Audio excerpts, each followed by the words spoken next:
I guess I'll sit here then.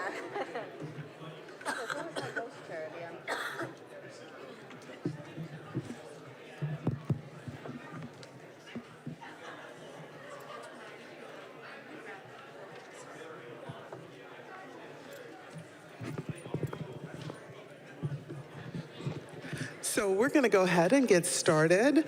I'm really excited to talk to all of you, but first I do want to give a quick shout out to Kindred Thoughts Bookstore that is located in the historic Arcade Mall, the second oldest mall in the country. Can you imagine that? At 1001 Main Street, Suite 8 in Bridgeport. Thank you. So, I'd like to start out with us introducing ourselves to each other and to our audience. Hi, I'm Antoinette Brimbell. I am Connecticut's 8th State Poet Laureate, and I'm super, super excited to be here with all of you. So, go ahead and introduce yourselves, and if you want to say a little something interesting about yourself, go ahead and share. I guess Yeah. should go first. This is why you guys left me this chair, because I was the last one thing. So hi, I'm Angie Kim. I have 2 novels out. The first one is called Miracle Creek, and the second one behind us is Happiness Falls. It came out about 6-7 weeks ago. And something interesting about myself. So I'm an immigrant. I came over from Korea to the US as an 11-year-old, and which is in middle school, which is really not something that I recommend for anybody coming to a new country, not speaking the language at all. And I'd love to talk to you guys more about that. Okay. Hi, everyone. I am Majo Khodi, and it's wonderful being with all of you here on this panel. I am the author of Innards. My book is a collection of short stories. I'm from South Africa, specifically Soweto. Okay, this mic sounds like I am really loud and lit. Can you hear me okay? Yes? Good? Okay, great. I'm from Soweto, South Africa. Soweto is what you can call the urban heartbeat of South Africa. And it is this honestly magical place. It is a township.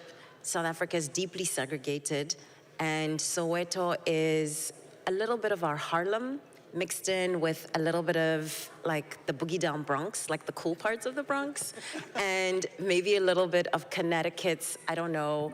I honestly love Connecticut so much because of the gardenscape here, and my grandmother had one of the most beautiful hydrangea collections in her really tiny little plot of property in Soweto, so it's got that tiny little bit of Connecticut, and you know, the book very much explores this place, these people, and that's probably the most interesting thing I can share right now, apart from having just been in Korea a second ago. I came specifically from Asia to be here with you.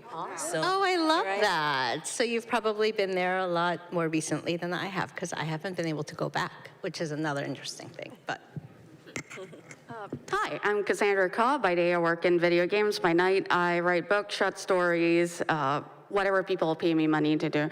An interesting thing about me, my family was poor, so we couldn't entirely afford our college fees, and at one point in my life, I did a lot of card magic and card tricks in bars to make money to pay for college.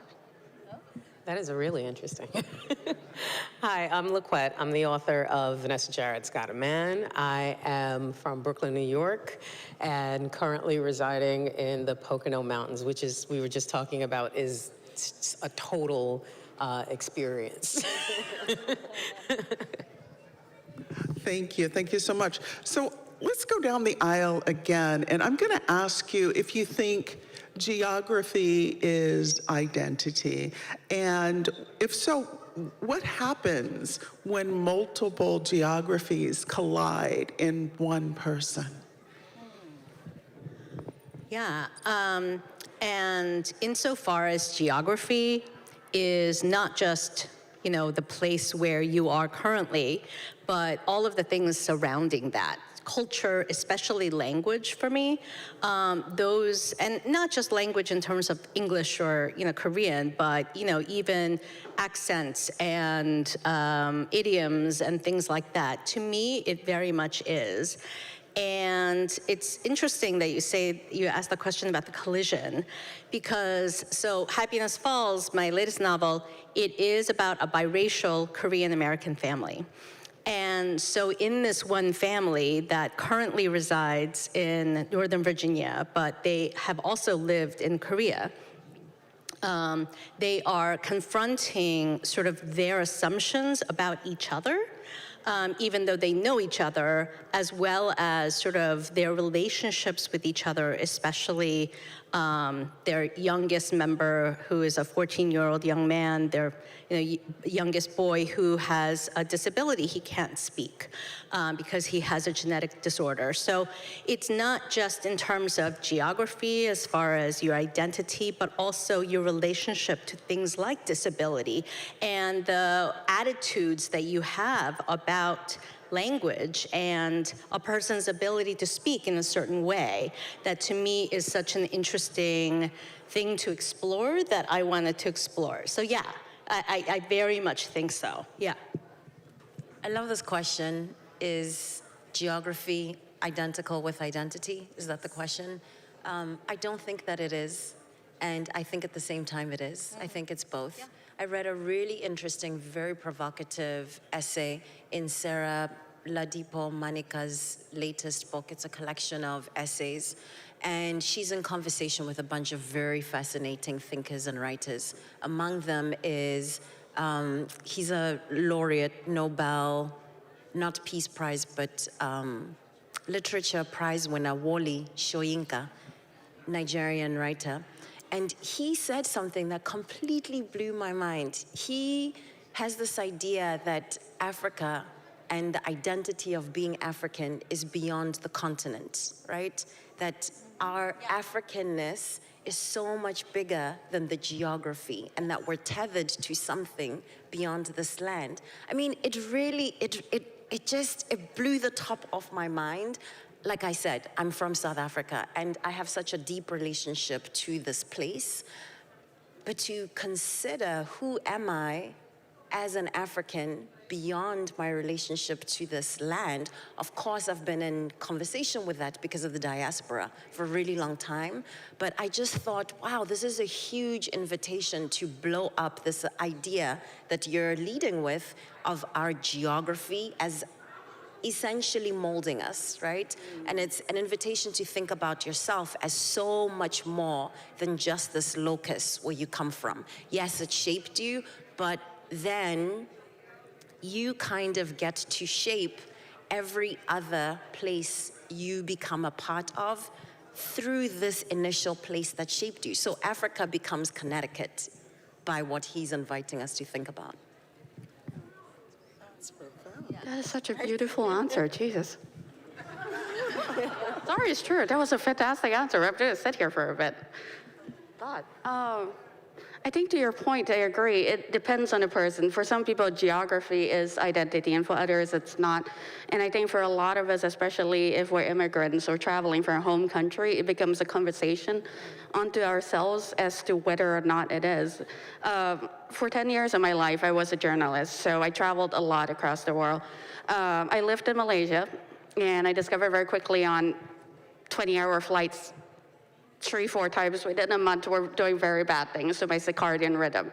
So I got to a point where I was going to assignment 7 hours away from where I was constantly, over and over and over again. And as I did, I think I started latching onto the idea of each country, each city, feeling its heartbeat, its nuances, its accents, its small customs, and carrying them with me. And now that I'm a little bit more settled down, I still hold Malaysia in my heart. It's never going to go away.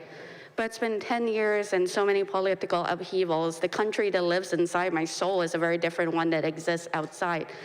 And I find a lot of struggle with it. And to your question, whether the collisions of geography matter and are difficult, They are for me. One of the first things I did when I came to America, because I had a very fresh off the boat accent, was basically steamrolled it as flat as I could. I had no way of going to corporate jobs because people were like, oh, no, you don't sound like you know what you're doing. And for a while, I thought I would completely eliminate the accent until my cousin was like, don't learn how to speak TH. Don't figure out that pronunciation. When you do, you're going to lose that little bit of you that ties you to your home. And to this day, if somebody asks me about how many trees are out there, I hold up my fingers because it's just gonna be trees. For me, geography is identity because I'm from Brooklyn, right? So if you ask me where I'm from, the answer will always be Brooklyn. You ask me where I live, that depends on where I'm physically at. So in my mind and in my heart, I'm always a Brooklynite. It's very much part of my, not just my speech, but also how I talk, my gestures, my perspective, just the way I do things. My Brooklynness is always present. And it's actually, when I started writing for Harlequin romance, when they asked me to write for them, I initially turned them down because I said, I don't really think you're publishing what I'm writing, right? My voice is very Black and is very Brooklyn, and that is very intentional, and I have no intention of watering that down for you. So if you can't handle that, I don't think that we should work together. And they came back and were like, no, we want you to bring all of you. And so I wrote the Blackest thing that I could write to test the waters to see if they actually would go for it. And they've been so supportive of me bringing my Brooklynness to their world. So yeah, I'm a Brooklynite all day, every day. These are such interesting and diverse views of geography and identity. I'm wondering, you're writing about places, some real, some imagined, and I'm wondering, when you sit down to write, if you take into consideration your reader and how familiar they may be with that world, and if you spend a lot of time thinking about world building as you write. I'm happy to go first because I think about this a lot. And if you have read Innards, or if you come to read Innards, you will definitely sit and wonder to the extent to which I thought of you. Okay, I'm making an assumption that most of the people who are here in this audience are from Connecticut. And I very deliberately wrote a book that speaks to the Black South African experience and centers us specifically first, right? So when you come to the page, you will often feel as though you are reading an English that is a foreign language to you. That's on purpose. That is on purpose, because I want to be in the consciousness of Black South African characters who think and dream and laugh, yes, in English, which should be familiar to you, but in worlds that are entirely separate from yours, right?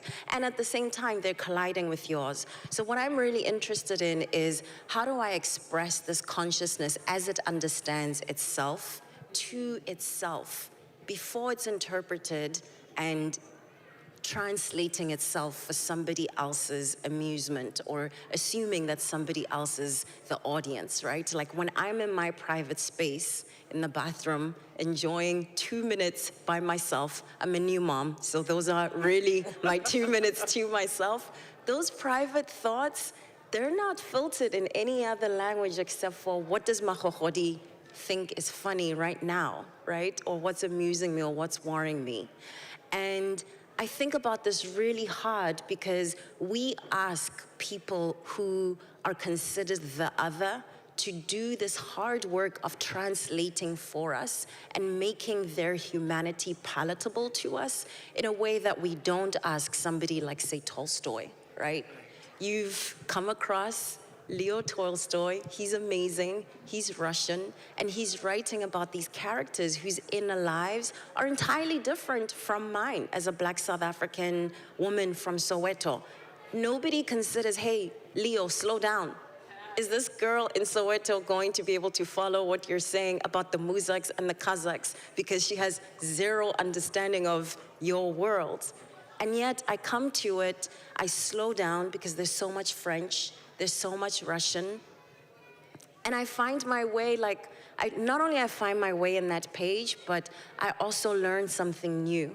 I allow myself to be curious and to learn about the Kazakhs and to maybe see a little bit of myself and my humanity that is in such a wildly different place, to recognize, oh wow, they're not that different from us, right? Like this is just another human being having an experience that resonates with mine, but in different skin and speaking this other language. And yet I'm able to see myself in this person.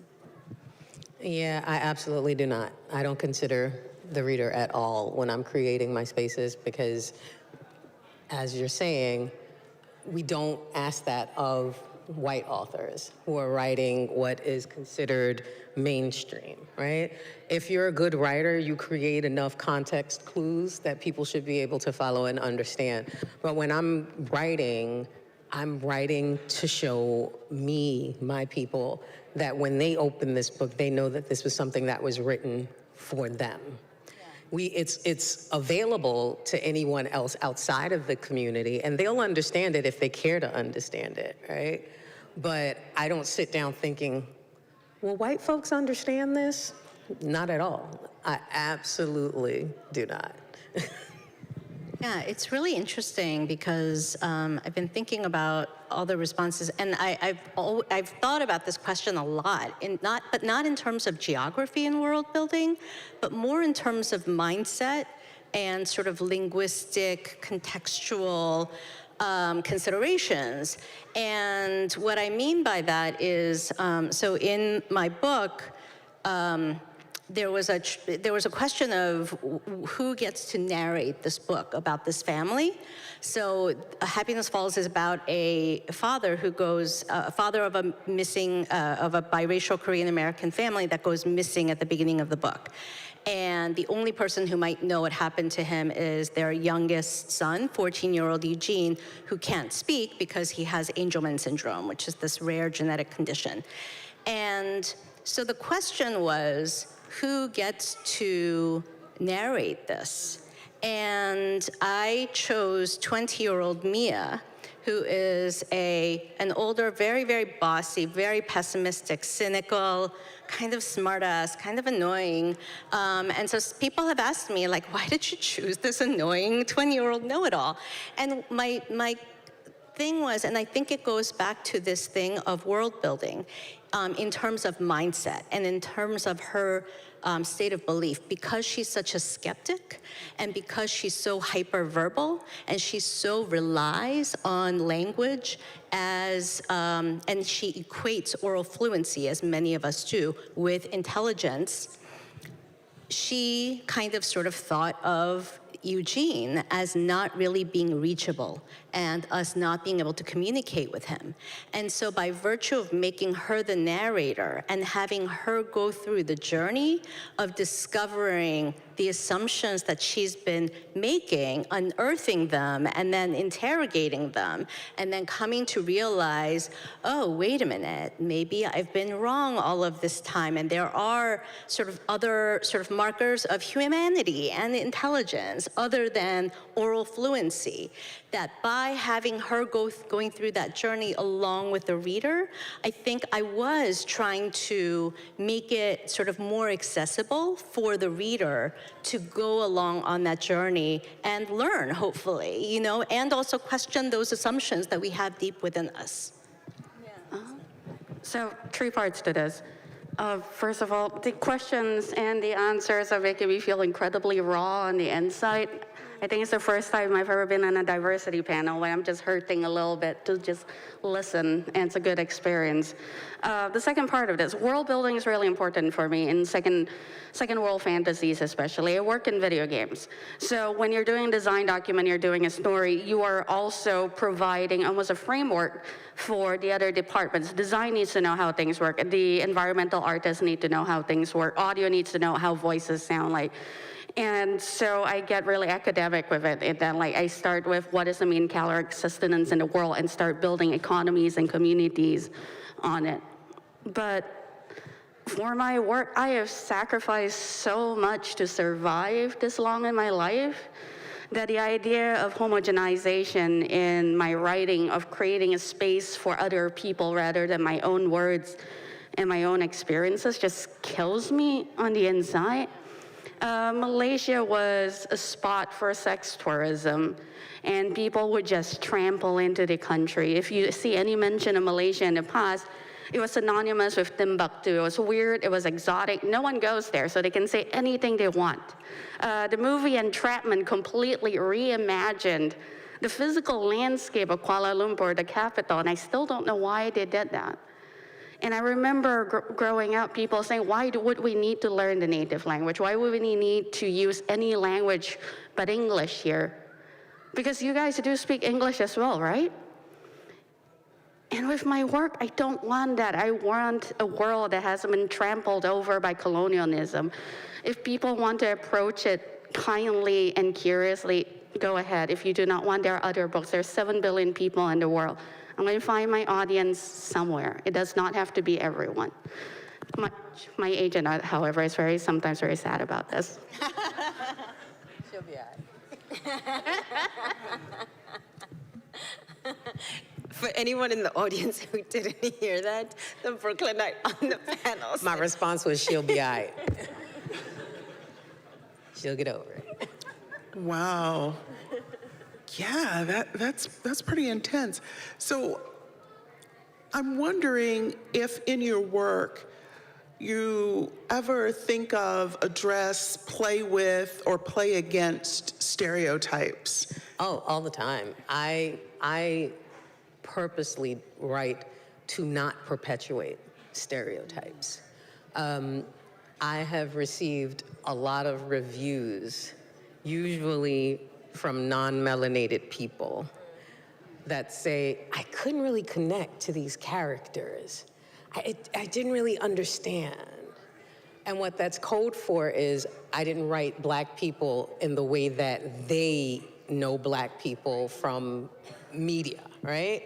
So if the only place you get your information about a particular community is the media, then it's very easy for the media to sort of skew your perspective of that community. And for so long, whenever we hear Brooklyn and we hear Black, we get very specific images in the media. It's usually gun violence, drugs, Black on Black crime, which is a fiction, actually, because most people who commit crime commit crimes in the areas that they live, and most people live in places that are very homogenous to their own identity, right? But we don't call it white on white crime when it's two white folks. So I purposely don't play into that. I don't write struggle love stories. My stories are not based in struggle, and they're not based in any way thinking that Blackness is somehow a deficit they have to overcome in order to meet the love of their lives and have the love that they deserve, right? I come from a place of joy. My purpose in writing love stories that feature especially Black women is to show us having joy and living our best lives, because when I'm sitting in a room, I don't worry about, my first thought in the room is not, I'm Black and this is such a struggle in my world, right? I don't see Blackness as a burden. That is what other folks outside of the community think of. So I write my Black women especially, how I know them to be strong, successful, fun, and just ready to take just ready to go on the journey of life and take the bull by the horn, so to speak? I love this question because you can have so much fun with it when you're willing to play and to upend stereotypes within stereotypes. So in Innard's collection that I wrote, there's the very last story is called The Virus. And I had so much fun inhabiting this extremely vile, racist, kind of disgusting character. I mean, if Oom just means uncle. If Oom were to walk into this room, he'd be dripping, not just sweat, but you could smell the rank racism just coming off his skin. He's that kind of person. But at the same time, he's struggling with so much of the stereotypes he himself has imbibed, right? He's somebody who is struggling with the end of apartheid and what does it mean for him to be this white man who was forced to fight as a soldier for the apartheid state. And for me to inhabit his consciousness and to do it not as a joke, but with the seriousness of what a full humanity requires, to humble myself enough to be curious about him, to be humble, or rather to empathize with his complexity, and even to ask myself, how did he end up being this person, right? How did he come to this particular iteration of human being? It was cathartic, it was just a fucking exhilarating ride, honestly. And it was also raucous. It was such a beautiful opportunity to kind of take off a lot of these things that we wear, which are the stereotypes of what we assume about somebody. When someone walks in the room, again, like I said, if Oom were to walk into the room, I would definitely have assumptions. His socks would be up to here. He's wearing these felt schooners. He's like a big burly man. You would have your own assumptions about who he is. And to peel that back and to say, hey, what's underneath the skin? What's underneath this long beard? What's hiding there? What's vulnerable and soft and scared? Underneath all of those stereotypes. And for me, in this skin, to be curious enough and to want to play with those stereotypes. I mean, I had so much fun with this dude. Yeah. So much fun. I'm going to jump in. In direct contrast to everyone's interesting and very intelligent answer, I mostly write really messy, not necessarily wise Asian people, in part because Asian people, I think, are told they're supposed to be perfect at mathematics. They are supposed to carry themselves a certain way. You have the tiger mom, you have the dragon lady, you have the very exotic, beautiful, Asian beauty. And I don't like that. There are a lot of Asian people out there, and we are not a monolith, and a lot of us have our issues. In terms of stereotypes and really digging into things, I think I find myself very often exploring the intergenerational trauma that happens. So much perfection that exists within Asian culture is because of people going, we have given everything to get you here. We have traveled all the way here. And mothers especially give their entire lives over to their children, hoping they can fulfill a dream. And I think very recently with my stories, I've wanted to explore what happens with older Asian women and what happens with mothers in general, and with them having their own stories, because especially in Asian communities, I don't think that happens very frequently. But I think as well, and it's something I'm actually struggling with. I've traveled so much, I've spent so much time away from home, and I'm not even entirely an immigrant into the US yet, so I don't always feel like I deserve to talk about my own experiences. It's a work in progress. Yeah, I feel like this whole book of mine, this Happiness Falls, has been about trying to upend the tropes and the stereotypes. So my narrator, Mia, she has several footnotes, many footnotes throughout because she kind of gets sidelined. And so many, I think I went through, and something like 40% of the footnotes are about stereotypes, whether they be linguistic stereotypes or whether they even be about the missing person genre, the story tropes. Usually they're about, women or girls.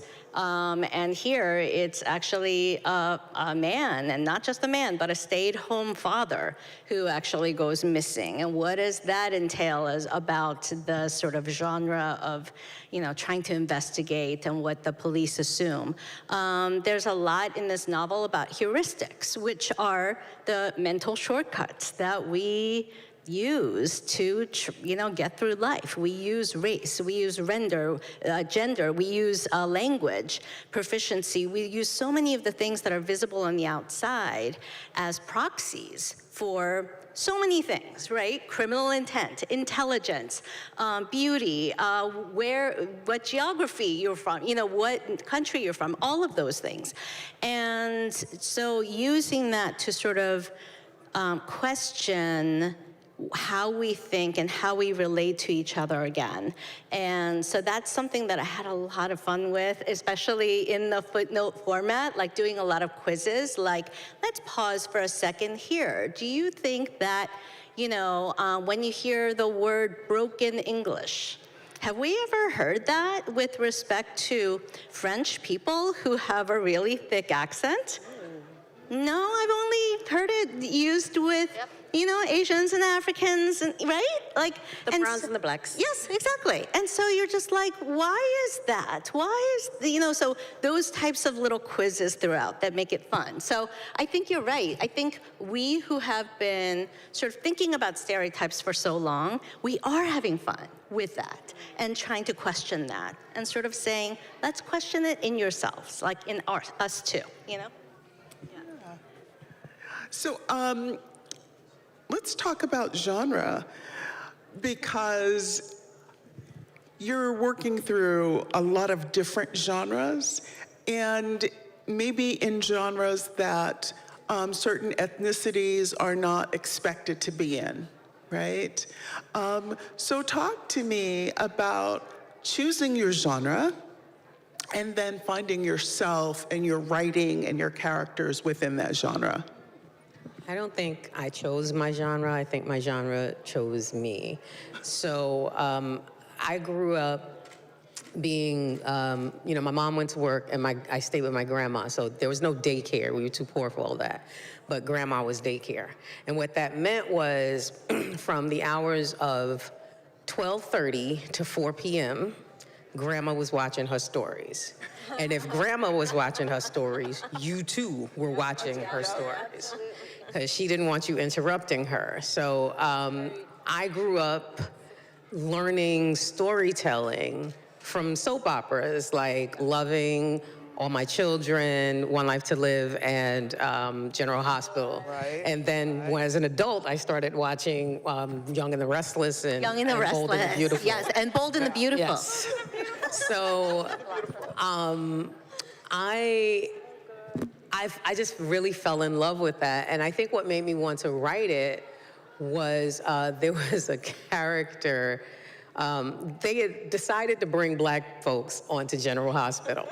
That was the real thing, right? That's the real reason why this storyline came up. So how they did that was they decided that Edward Quartermain, who was the, patriarch of the richest family in the land that owned everything in Port Charles, including the hospital, they gave him a black mistress from back in the day who he reconnects with through their shared grandson. Only he doesn't know that that's his grandson. This is juicy. Right? It is very juicy. So they, along with their grandson Justice, he had a cousin named Keisha. And through Keisha, she wasn't related to the Quartermains because she didn't share. I think her father was the brother of Justice's father or something like that. The two Quartermain boys, who were like, the most eligible bachelors in town, lost their damn minds over this black girl. They were ready to kill each other, and one of them actually caused a car accident for his brother, completely changing his personality and the way he thought so that he could break them up so he could have her, right? AJ wasn't right.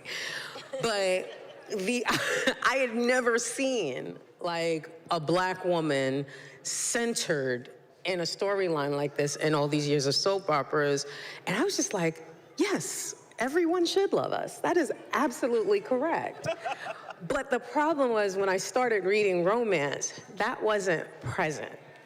That wasn't there. So as a poor kid who was going to the library to get, her romance fixin', I did not know about the Black section of the library. So the Black section of the library is where everything that any Black author has written goes. So regardless of genre, if you are a Black author, your work went into the Black section. If you were writing LGBTQ stories, your work went into the gay section, right? So at 16 years old, I had not been conditioned to go looking in the Black section for romance. All I saw were these beautiful Harlequin presents with these lovely white people falling in love, and the stories were great. But after a couple of years of reading that, I was like, something's missing. Like, what's missing here? And I kind of backed away from romance. And it wasn't until I was, out of college, had a job, had some disposable income, and could buy my own books that I learned about people like Rochelle Allers, the late Frances Ray, Brenda Jackson, Sandra Kitt, who were writing all of these beautiful love stories for Black people and Black women. And I was just like, oh my gosh, I love this. And then when Zane came about and she took up the heat a notch, and I would read Zane's stories, and I literally remember sitting down reading Shame on It All.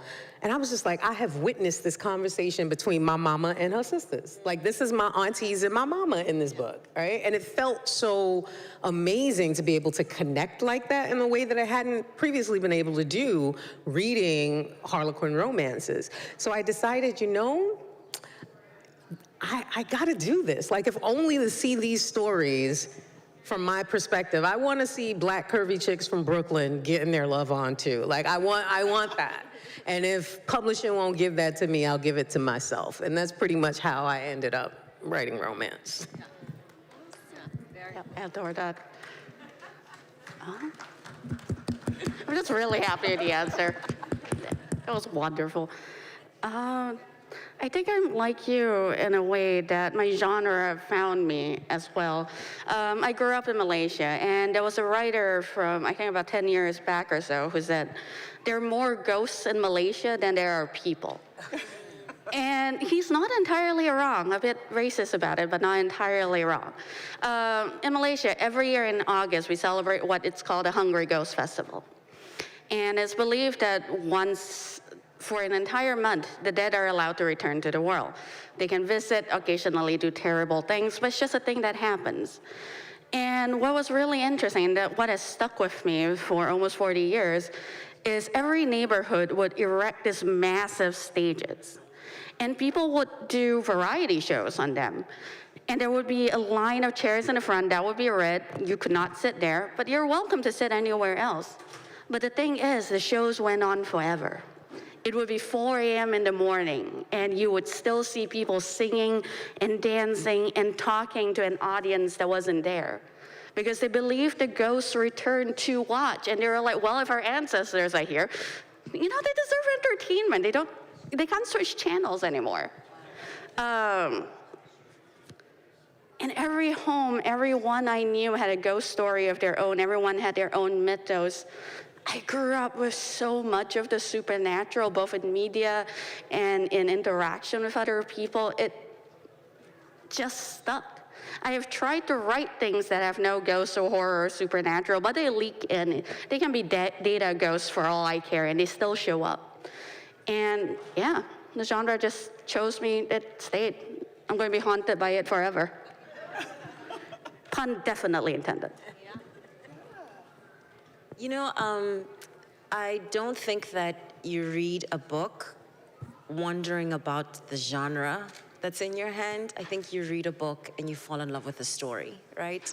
And for me as a writer, I am really just committed to knowing my characters as deeply as I can and being as faithful as I can, bringing them to you the same way I would introduce Antoinette and say, you really have to know Antoinette. She has a amazing smile. When she smiles, the entire room just wants to do the same, right?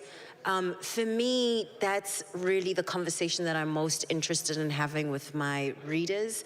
And I'm not shy about like elbowing my way on the page as far as I can. I mean, I know, for example, in Innards, there's all kinds of magical things that are happening. Our ancestors are speaking to us. You have, for example, this young woman who comes upon a body that is burning, and she loses her tongue, so she cannot speak. And the way that she gets her tongue back is her grandmother takes her so they can go and speak to their ancestors. How do you understand that inside of literary fiction? Is it bringing in the supernatural? Is it bringing in mystery?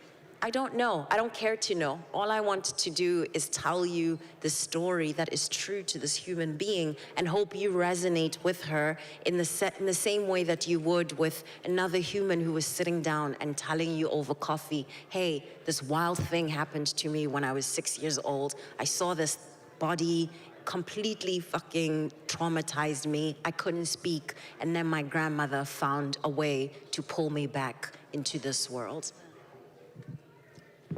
Yeah, it's so interesting because, so I'm going on about footnotes again, but there's a footnote that my narrator has where she's talking about the stereotype that Asians are, you know, very stoic and subtle and quiet, right? There's Asian American literature and, you know, all that kind of stuff. And she sort of says, which is so funny because have you ever seen K-dramas? You know, I mean, like crazy things happen and there's plot twists and like all these weird, you know, so they're essentially soap operas, which is what I also grew up, you know, but sort of getting addicted to because that's what we did was, you know, watch Korean soap operas, and we would go to like H Mart and we would get the VHS of the, you know, the K-dramas, the soap operas, and watch them, you know, when we first immigrated. But it's interesting because I haven't really thought about the genre as something that I choose. I think because kind of like you, I don't think about it in terms of what genre story am I gonna write. I think of it as what is the story I'm trying to tell and just telling it in the best way. And then once, so I started writing in my 40s. So writing is my 5th career. My debut novel came out, was published the week that I turned 50. So it's this, yeah, so it's, I'm also old, like, unlike you guys, but that's okay.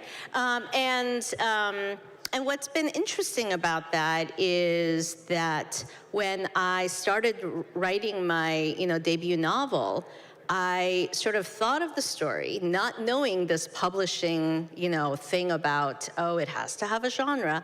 And I sort of thought, yeah, it'll probably be literary fiction because that's what I love, you know, reading. But I also wanted to take advantage of the fact that one of my previous careers was as a litigator. So I sort of decided to take this drama that happened and make it, sculpt it into a courtroom drama because I thought that would add element. And I always intended for the mystery, and in the second one too, the missing person mystery, both of the mysteries at the core of these novels to be the Trojan horse. You know, it's like what you use to pull the readers in so that people like me who did, you know, grow up with Korean soap operas and who liked that kind of hook would get hooked in and want to keep on reading, you know, turning the pages. But then while you're there, unleash the stories that are within, whatever those stories may be, you know, and they're linked by this through line. But that's really what it is. It's linked short stories that are linked by this through line. So that's what I sort of thought I was doing. But it is interesting to sort of then, you know, confront the question of like, well, what is it that you are writing? Can we categorize it? And if I want my next book to be dystopian and slightly sci-fi rather than mystery, then all of a sudden it's like, oh my God, are you changing genres? And you're like, no, I'm just telling a different story that's rooted in the same obsessions and, you know, ideas that I've been wanting to explore, that I've been trying to explore. Thank you. This has been really exciting for me. So fun. I have enjoyed talking to each one of you. I think it's time for us to ask for questions. If anyone from the audience has any questions for this panel, please come here so that everyone can hear your question. And no one is getting We don't up. bite, I promise. Too hard. at least. Antoinette, do you have another question? Yes. Oh, there's a question right there. To the microphone right over here. First of all, I'm feeling everything from the hair to the moto jacket. So good, that Thank look. you. I want to know what you all are reading right now, what's exciting you. Yeah. I just read Tracy Livesey's Duchess Effect. It's the second book in a series that's basically Prince Harry and Meghan fall in love, but instead of Meghan being an actor, she's a rapper, and it's hilarious. I'm gonna make a plug for a book that I know is on sale here. It's Sadiq Fofana's The Tenants Downstairs. I wish I could describe to you the electricity that is in this book, except to say if you walk out of here without it in your hand, that's really like, I've told you, it's on you, okay? The book is so fucking brilliant. It's really worth your while. Pick it up. It's a collection of short stories, all these tenants living in one particular apartment building in Harlem. There's another book called Mama Said, and it's coming out pretty soon in November. I'm going to be in conversation with the author in November in New York. And the last plug I'll make is Paul Harding's book, which is up now. Okay, I see some nods. So Paul Harding's book is up for a Man Booker Prize, and it's also up for a National Book Award. He's been nominated. It's called This Side of Eden, am I right? Yes. This Side of Eden. It's better than the Bible. Well, but is the Bible, what is that saying? Is the Bible good? No, I'm just kidding. Well, I'm not I'm not gonna go into it, but listen to me. Like, if you have not read that book, you need to just get yourself a quiet corner, be in the library, steal it, buy it, borrow it, whatever you need to do. It's that good. It's excellent. I'm going to plug two books, and they're about to come out. So one is Ed Park's, I was trying to look it up because I always get it wrong. It's like Different Bed, Same Dream. No, or maybe it's Same Bed, Different Dream. One of those. It's definitely got bed and dream and same and different in it. And Ed Park is this brilliant Korean-American writer, and he is writing this, it's kind of this dystopian, it's got parallel worlds, and the parallel world is a North Korea that is different, and it has a different history. So it's sort of like, two roads forth, and it just blows your mind. I'm still in the middle of it, so I can't really say that much about it, but just the prose is unbelievable, and just the ideas that are in it are just so interesting about history and how we diverge and how our, ourselves, not just the societies, but, our identities are shaped by that. And the second one that I wanted to talk about is Catherine Min's The Fetishist, which is coming out in January. And she is very special. She's another Korean-American writer, and she passed away. And her daughter, from a brain tumor, and her daughter discovered this manuscript. And it's got a lot, we've been talking a lot about stereotypes, and so sort of the fetishization kind of, tropes and stereotypes and things like that, and interrogating those through satire that is just biting and funny. And so it's coming out in January, and it's kind of like this love, this love of labor by her daughter and the editor, and it's just unbelievable. So, yeah. I have two recommendations as well. The first is The Devourers by Indra Pramit Das. It is a singular werewolf book, very South Asian influence. The writer is South Asian. very gendered, as the kids say these days. Beautiful, brutal, completely different, completely recommend that one. And the other one that I'm reading, well, rereading, is The Saint of Bright Doors by Vajra, I'm worried about butchering his name, Chandrasekhara. And it is the story of a chosen one who was supposed to kill his own father, but he kind of went, nah, I don't really wanna.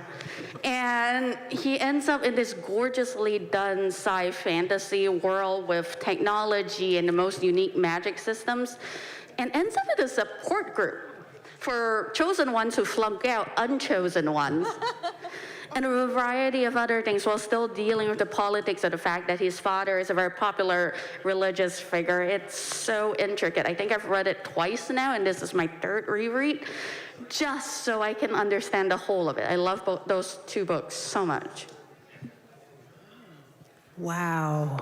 Okay, I need to start going to the new book section of my library now. I'm going to start reading. So thank you all for this fabulous panel. Thank you all in the audience. Remember that these lovely ladies' books are all for sale in the Kamansky room, and they will be signing them right over here at our signing table. We also still have Neil Gaiman books available, and check out our partners.